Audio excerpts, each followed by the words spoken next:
Hello and welcome. This is the newsroom for today, Wednesday, January 6, 2021. We're broadcasting to you on E1, Scar TV, MTN and Tarsi TV in Bartica. In the headlines, the man who set his wife and children on fire in Bartica is remanded on 3 charges of murder. The student accused of threatening to bomb the university is freed. The woman who faked the oil and gas training courses gets bail of $680,000. And the mother who lost her young daughter to cancer urges parents to ensure their children get regular medical checkups. Go get your child checked out. You don't have to suspect anything. And in sport, no nationals means no new athletic talent, says the association boss. And Guyanese cricketer Romario Shepherd tests positive for coronavirus. With the news, I'm Neil Marks. We're glad you could join us. Kenford Downer, called Talman, was on Wednesday remanded to prison for the gruesome murders of his wife and 2 children at Bartica in Region 7. Downer appeared before Magistrate Crystal Lambert and was not required to plead to the 3 counts of murder. The country was thrown into a state of shock after the man set fire to the couple's house at 4 miles Squatting area Bartica on December 12, while his wife and 2 young daughters were sleeping. Relatives of the late Caroline Kennedy claims that her husband, Kenford Downer, had threatened to burn the house down days before committing the crime after he accused Caroline of having an affair. On December 12, 2020, at 4 miles Squatting area Bartica, Downer killed Caroline and their 2 daughters, 5-year-old Mariana Downer and 3-year-old Gabriella Kennedy. He appeared in the Bartica Magistrates Court on Wednesday and was remanded to prison until January 27th. The newsroom had reported that on the day in question, Downer and Kennedy had an argument, and after the woman went to bed with her children, Downer lit the small wooden house on fire. The couple had been in and out of the relationship for the past 5 years, and a year before the tragedy, he assaulted her and broke her arm. He was jailed for a couple of months, but after he was released, Caroline rekindled the relationship. The skeletal remains of the woman and the children were discovered inside the small wooden house after the fire. A post-mortem examination conducted on the remains revealed that they were burnt to death.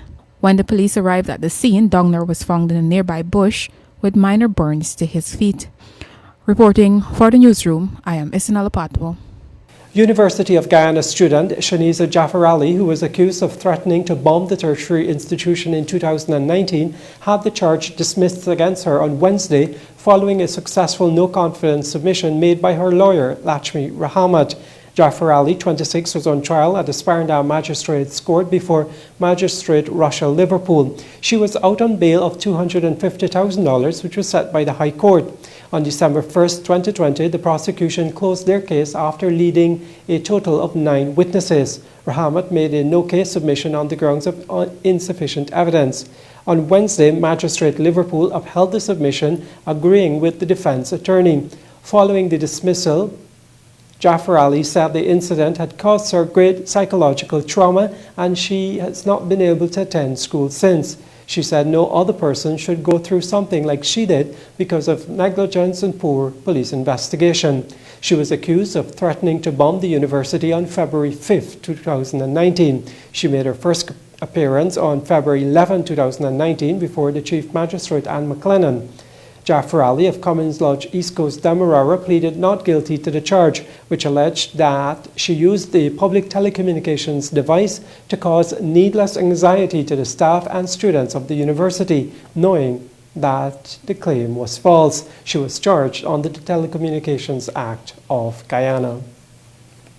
Simone Fortune, the woman accused of operating a fake oil and gas training course, was granted bail of $680,000 when she appeared in the New Amsterdam Magistrates Court on Wednesday. Fortune, who is being represented by attorney-at-law Ryan Crawford, appeared before Magistrate Renita Singh and pleaded not guilty to the 17 charges brought against her for obtaining money by false pretense. The 17 men who have come forward and filed official complaints after they did not receive their certificates for an oil and gas training they paid for last year cannot afford a lawyer. The woman, Simone Fortune, who fraudulently collected monies from the men, appeared in the New Amsterdam Magistrates Court on Wednesday to answer to 17 charges of fraud. She was granted $680,000 bail and will appear in court again on January 26. Fortune is being represented by attorney-at-law Ryan Crawford. Odwin Sinclair, one of the complainants, spoke with the newsroom outside of the court on Wednesday and stated that different fees were paid for the same course. I was the 4th batch and it concluded the 4th Sunday in February. The guy that spoke earlier, Mr. Jason, he did it, he completed it in March. He was the 5th batch. I paid $160,000 this month, and next 2 weeks he paid $165,000. Also, the information that we've given you isn't hearsay. It is all documented at the station. There was a prison officer who made his first report last December with the same issue. 5 of them did the course, and each of them paid separate money. There's receipts that we have in our possession, whereby she charged different money for the same course. It is information like that that we gathered caused us to be suspicious. And inquiring from her, she keeps saying the certificates are on its way. That's in March. When it got here, the date of issue was August 11. However, initially, when we saw her for the first time, the certificate that she showed us had our photograph printed on it. Not our photograph, but the one that we wanted initially. That's in January. That's the one we wanted because we have friends and family who's already working out there. After months of dodging the men, Fortune reportedly held a meeting with them in early August 2020 and asked for more patience and stated that within 5 days the men would receive their certificates or be given a refund.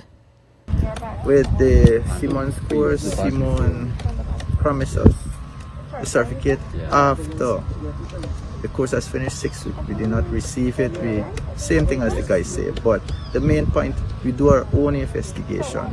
We went at JP, get a paper, stamp it and send it to the Maritime to give us back an answer to saying if she is on the Maritime board. We received and the police have all these information.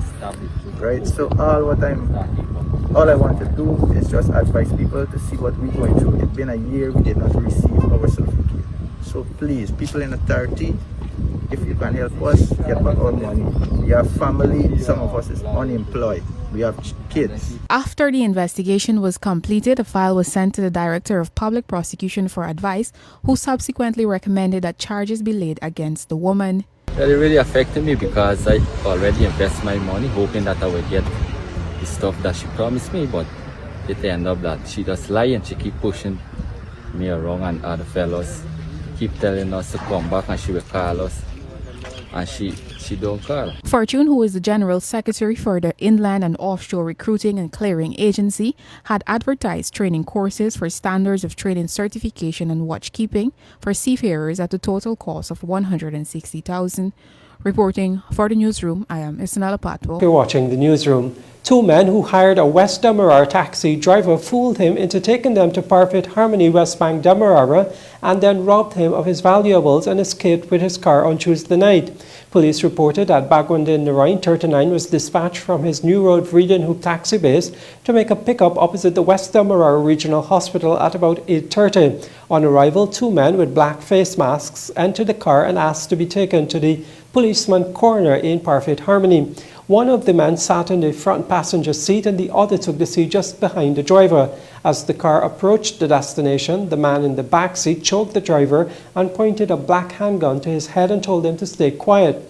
As the car stopped, the other suspect exited the car and pointed a black handgun at the driver's abdomen and told him that if he made any noise, he would be killed. The suspects then searched the victim and relieved him of the valuables after escaping in his white Toyota Spacio with registration number PNN 2814 valued at $1.3 million. Narayan said he also had $10,000 cash, a wedding ring valued at $75,000 and a Samsung Galaxy cellular phone valued at $86,000. The Minister of Public Works, Juan Edgell, has maintained that the government's asphalt plant, managed by the Demerara Harbour Bridge Corporation, is not fully functional, as claimed by his predecessor, David Patterson. Edgell said the factory engineer left Guyana on January 4th and is expected back in mid-February for final testing and training of the engineers and plant operators. According to the minister, the principal functions of the asphalt plant are the drying, heating and cleaning of aggregates facilitated by the burner thermal energy through communication with the plant's operational software. Due to issues with the software and electronic components, Edgell said the plant has not been functional fully to date. On August 28, he and Minister Deodat Indar visited the asphalt plant to be updated on the progress of works. During that visit, he said the main power control cabinet was yet to be installed. This aspect of the work was completed on November 25, 2020, and on December 12, the German engineer commenced rechecking and verifying the electrical and electronic components of the structure. After completing this, he commenced testing of the systems, including the cold feed, conveyor burner, dust collection and mixing systems, together with the hot aggregate storage, vibrating screen system, reclaimed filler silo, bitumen weighing scale, and the granulate system. Edgell said that after the tests were conducted, it was found that 3 of the systems were not functional, hence making the structure inoperable to date. The systems which are currently not functioning are the burner system, the bitumen weighing scale, and the granulate system. The burner is presently not working due to a software controller, which has to be configured for the use of diesel fuel. The bitumen weighing scale was unable to be tested as 2 load cells were not operable due to moisture. Likewise, the granulate system is unable to function as a result of a load cell that needs to be replaced. According to the minister, these findings were reported to the factory and the German company will stand the expense of these components, given that the structure has not yet been commissioned. The authorities have put emergency measures in place to address flooding at Charity on the Essequibo coast following heavy rainfall. On Tuesday, Prime Minister Mark Phillips and Agriculture Minister Zulfikar Mustafa visited several of those communities to get a first-hand look at the extent of the flooding. As you can see, this is what's going on is every rainfall water, not just high tide. When water come up high in the river, we get in flood out behind it. And we need the government to look into this matter urgent as possible. About how many people live around here? We get approximately like 500 houses behind in this same squatting area behind to this. And enough children and going to school and them thing. And there's the main bridge where them built for we a couple of years back. There's out there. Get 3 boards you see in here and 1 there at the next end over there. We have instructed NDIA to work along with the local bodies, the RDCs and the NDCs, to ensure that they put temporary measure in place to drain the area firstly. And also I've asked the NDIA to come up with a long-term plan so that we can have this area drained. We are standing next to 2 new pumps that we bought, the Ministry of Agriculture, that are being fixed now by the Indian technician.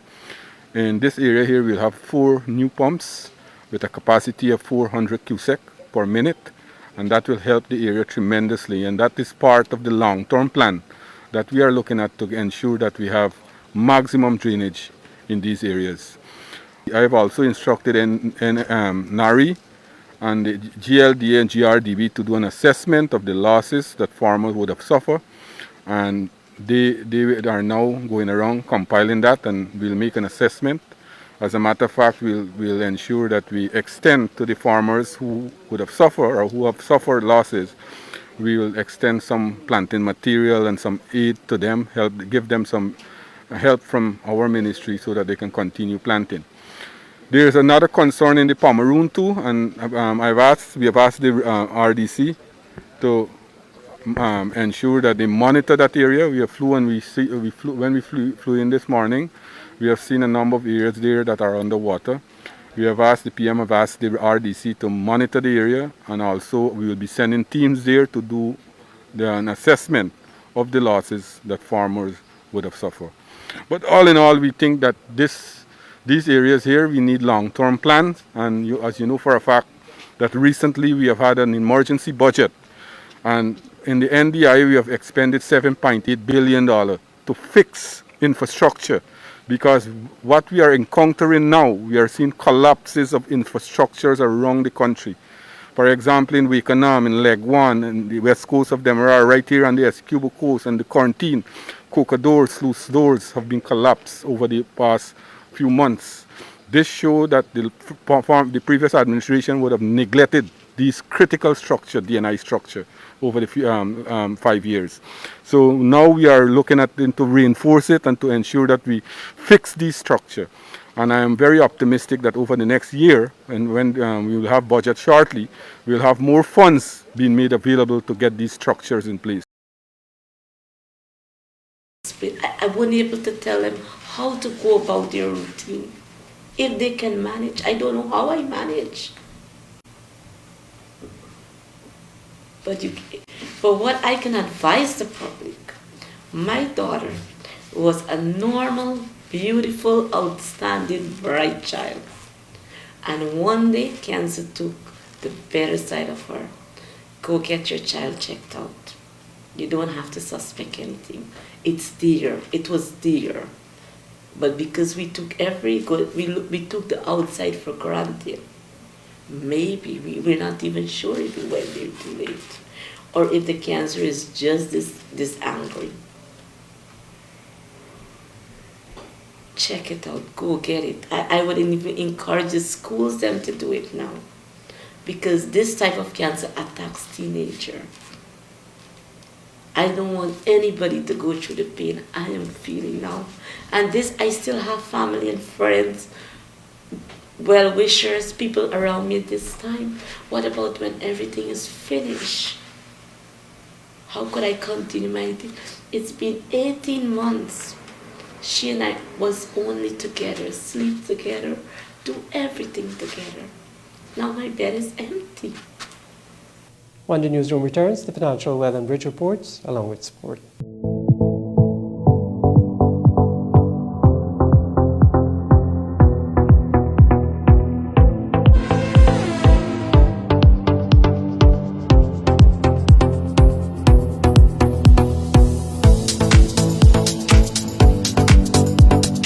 Welcome back. This is the newsroom. It's time for sport, and we begin with athletics. President of the Athletics Association of Guyana, Aubrey Hudson, has indicated the cancellation of the National Schools Track and Field Championships has hindered the association from spotting young talent, especially in the 10 to 14 age group. Akeem Green spoke to the athletics head and filed this report. The COVID-19 pandemic forced the cancellation of what would have been the 60th National School Cycling, Swimming and Track and Field Championships last November. Though the time of the year the event is staged is still up for debate, it acts as a filter for new talent into the various clubs in Guyana. Coaches then refine the raw talent, and some go on to represent the country at the prestigious games in the future. It is one of the best breeding grounds for fresh athletes. Athletes become, there's an athlete in school who probably plays cricket, just running around, and school sports come around, and he gets interested. And that's how, most of the clubs been getting its new members through that system. No nationals mean a lot of new athletes, and we're looking primarily from the age 10 to about 14, would not have come to the fold. So we're working currently with those athletes that we have. So we have to start our own sensitization program of what we're doing in track and field, and hope that creates the interest among budding athletes out there. On Tuesday, Mike Sands, president of the North and Central American and Caribbean Track and Field Association, the organizing body for the Crafted Track and Field Championships, was quoted in the Barbados Nation as saying this year's event will not be cancelled and will go ahead in Hamilton, Bermuda. However, Hudson said while the norm is for the Easter weekend, due to travel restrictions, they are opting for it to move to around July. Guyana support a position that we think it should be held in 2021. The venue, yes, is the Cayman Islands, but I think we're opting to push it back a little later, like around July, as against having it in April, because we still, with all the traveling and stuff that has to be done, we don't think that the host country will be well equipped and ready to accommodate in a meaningful way in terms of keeping COVID-19 in the purview, in the planning, that they'll be able to deal with it between now and April. From an athlete standpoint, the AG head said they are most raring to go, and the coaches are looking forward to local meets to assess the areas of improvement. Guyana support a position that we think it should be held in 2021. The venue, yes, is the Cayman Islands, but I think we're opting to push it back a little later, like around July, as against having it in April, because we still, with all the traveling and stuff that has to be done, we don't think that the host country will be well equipped and ready to accommodate in a meaningful way in terms of keeping COVID-19 in the purview, in the planning, that they'll be able to deal with it between now and April. The AAG had released a proposed 2021 calendar of activities in which they had a developmental meet scheduled for January 17th in Linden, followed by the first crafted trials on January 31st at Leonora. Hudson indicated they will seek an audience with the Minister of Health to ascertain the local protocols they must establish since they have already met the criteria from World Athletics. For the newsroom, Akim Green. Here now is the rest of the sport news with Avinash Ramzan. I'm Neil Marks. Take care. We tell you now that Guyana and West Indies all-rounder Romario Shepherd has tested positive for coronavirus. News broke of Shepherd's status on Wednesday morning. Multiple sources have confirmed to Newsroom Sport that the Berbishian, who was selected as part of the West Indies ODI squad for the upcoming tour to Bangladesh, has returned a positive result on a test done on January 2. He is currently in self-isolation. This latest development means that the 26-year-old will miss the upcoming series. The 3 ODI games are slated for January 20, 22 and 25 in Dhaka and Chattogram. According to the tour schedule, West Indies are due to arrive in Bangladesh on January 10 and will play a warm-up game 8 days later. Shepherd, it is understood, was due to leave Guyana on January 8 to link up with the other members of the squad en route to Bangladesh. Shepherd was outstanding with the bat for West Indies A in the 2 4-day matches against New Zealand A in early December, scoring his maiden first-class 100, 133, and following it up with an unbeaten 77. He has represented the West Indies in 5 ODIs and 3 T20 internationals. And in news coming to hand later on Wednesday, the Bajan fast bowler Keon Harding was named Shepherd's replacement in the West Indies ODI squad to Bangladesh. Harding, who was on the West Indies squad on the tour of England last year, has picked up 54 wickets in 17 first-class games and 34 wickets in 20 List A matches. He's yet to play international cricket. In the last regional 4-day championship, he picked up 29 wickets in 7 games for champions Barbados Pride. Meanwhile, Curtly Ambrose, the former West Indies fast bowler, has applied for a coaching role at the England and Wales Cricket Board. ESPN Cricinfo understands that Ambrose, who has the lowest bowling average for any man to take 400 test wickets, has applied for the role of elite pace bowling coach advertised about 3 weeks ago. If he is successful, Ambrose will be expected to work with England's next-in-line pace bowlers to ensure they are prepared for the rigours of international cricket. He will also, from time to time, be expected to assist with the senior squad and lead A-team tours. Ambrose previously had spells as bowling coach of West Indies. He was in a role when the team won the World T20 in 2016, as well as in the CPL, spending 3 years with the Guyana Amazon Warriors. Football news now. President of the Guyana Football Federation, Wayne Ford, said the recently held Bounce Back Football Classic is proof that football can be held under challenging circumstances. And co-director of the Kashif and Shanghai organization, Kashif Mohammed, said collaboration by key stakeholders is necessary to push the sport forward. Let me start by congratulating every single one that played a part in making this event possible. I want to congratulate my friend and Minister Charles Ransom, for the tremendous effort that he has made in bringing this to life. I want to thank our partners from the KNS organization for the tremendous work that they have done in organizing the event, and for the hardworking staff between the true partnership, the GFF and the KNS team, for really executing something in a matter of days. I think the fans, both here live and those that are watching via streaming and other platforms, I'm sure that they're very pleased with the quality of the overall organization of this event. So to me, it's not just the fact that we've been able to bring football back to the pitch, is that we've been able to prove to ourselves that we can do it under very challenging circumstances and do it well. So, God willing, the public health situation improves in 2021. I can assure the general public that we will have more of events like this with a similar quality, and we want to really invite the fans and other corporate partners to come on board and help us to deliver football in the best possible way to this nation. I'm extremely happy to know that we're all part of the whole collaboration that put this entire tournament together. We were yearning for it for years, and Guyana was yearning for it for years also. And now we got an opportunity to come with the Guyana Football Federation in partnership with the Ministry of Culture, Youth and Sport. That's an unbeatable team. And we got an opportunity to play some football amid this pandemic that's taking place. and we think we delivered in a relatively good way. The broadcast was fantastic. I was inside the broadcasting booth and I felt like I'm part of an ESPN team from how I see those guys operating. And what I was looking at too on the ministry's page, lots of persons tuned in to look at it, and I was satisfied to see Guyana could have delivered a product of that quality.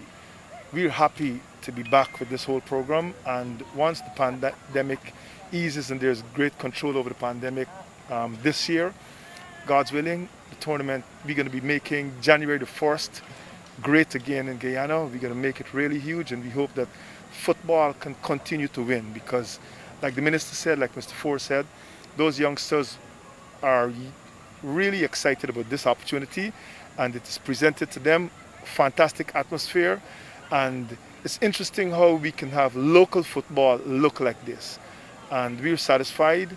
I know my partner is satisfied, and we will continue to push to make football better and better all the time. And finally in sport, Kyle Jamieson took his second 5-wicket haul of the match as New Zealand beat Pakistan by an innings and 176 runs in the second test on Wednesday to sweep the series 2-0 and top the world rankings for the first time. The young paceman took 6 for 48 to add to his 5 for 69 from the first innings as the Black Caps dismissed the tourists for 186 to seal an 8th straight home test series triumph with victory inside 4 days at Christchurch's Hagley Oval. The win also pushed the Black Caps firmly into contention for one of 2 berths in June's inaugural World Test Championship final at Lord's.